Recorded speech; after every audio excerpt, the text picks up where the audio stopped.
Hi viewers, MS Excel తర్వాత పాఠానికి మీకు స్వాగతం. ఇవాళ మనం ఫార్మాట్ ట్యాబ్స్లో ఉన్న డిఫైన్ నేమ్స్ గ్రూప్ గురించి నేర్చుకుందాం. ఇప్పుడు చూడండి, నాకు ఇక్కడ ఈ కాలమ్ని సెలెక్ట్ చేయాలనుకోండి, నేను ఇలా డ్రాగ్ చేసుకుంటూ వెళ్ళాలి కదా. అలా కాకుండా ఇక్కడ క్లిక్ చేసి ఫస్ట్ సెల్ని క్లిక్ చేసి షిఫ్ట్ ప్రెస్ చేసి లాస్ట్ సెల్ని క్లిక్ చేస్తే మొత్తం సెలెక్ట్ అవుతుంది. కాకపోతే నేను మళ్ళీ బయట క్లిక్ చేస్తే సెలెక్షన్ వెళ్ళిపోయింది చూడండి. దానికోసం మనకి ఇక్కడ ఒక సొల్యూషన్ ఉంది. ఇక్కడ క్లిక్ చేసి షిఫ్ట్ ప్రెస్ చేసి లాస్ట్ సెల్ని క్లిక్ చేయండి. క్లిక్ చేసి ఇక్కడ ఉన్న హెడ్డింగ్ని మీరు ఇక్కడ నేమ్ బాక్స్ అని ఉంటుంది, దీనిలో క్లిక్ చేసి దానికి ఉన్న హెడ్డింగ్ ఏంటి, నేమ్ అని టైప్ చేశారనుకోండి. ఇక్కడ టైప్ చేసి ఎంటర్ ప్రెస్ చేస్తే చూడండి, ఇప్పుడు నేను ఎక్కడైనా క్లిక్ చేశాను అనుకోండి, ఆ సెలెక్షన్ వెళ్ళిపోయింది. నాకు మళ్ళీ కావాలంటే ఇందులోకి వెళ్ళి ఇక్కడ నేమ్ని క్లిక్ చేస్తే మళ్ళీ సెలెక్ట్ అవుతుంది.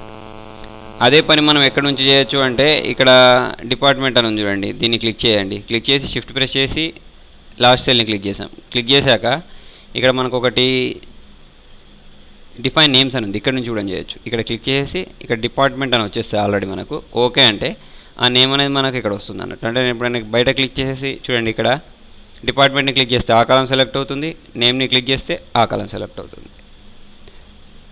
తర్వాత చూడండి, ఇక్కడ మనకు 2 కాలమ్స్ ఉన్నాయి కాబట్టి నో ప్రాబ్లం. అలా కాకుండా చాలా కాలమ్స్ ఉన్నాయి అనుకోండి, చాలా కాలమ్స్ ఉన్నప్పుడు మనం వాటిని అన్నింటినీ ఇలాగే సెలెక్ట్ చేయాలంటే టైం వేస్ట్ అవుతుంది.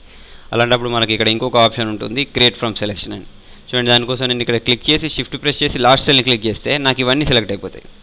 సెలెక్ట్ అయ్యాక క్రియేట్ ఫ్రమ్ సెలెక్షన్ని క్లిక్ చేయండి. క్లిక్ చేస్తే మీకు ఇక్కడ ఒక డైలాగ్ బాక్స్ వచ్చింది చూడండి. ఇందులో నుంచి మనం టాప్ రోని తీసుకోవాలి. లెఫ్ట్ కాలం తీసేస్తే ఏమవుతుందంటే ఇక్కడ ఈ లెఫ్ట్ కాలంలో ఏమైతే ఉన్నాయో అవన్నీ మనకి ఇందులో యాడ్ అయిపోతాయి. కాబట్టి టాప్ రో అంటే ఈ ఓన్లీ హెడ్డింగ్స్ మాత్రమే మనకి ఇందులో యాడ్ కావాలి అంటే ఇది మాత్రం క్లిక్ చేసి పెట్టుకొని ఓకే అంటే, ఇప్పుడు స్టేట్, అవర్స్ ఇవన్నీ చూడండి. ఇక్కడ నాకు వేజెస్ కావాలనుకోండి, వేజెస్ని క్లిక్ చేస్తే నాకు ఆ కాలం మాత్రం సెలెక్ట్ అవుతుంది. అలా మొత్తం మనం ఒకటేసారి సెలెక్ట్ చేయాలంటే క్రియేట్ ఫ్రమ్ సెలెక్షన్ అనే ఆప్షన్ని యూజ్ చేయొచ్చు.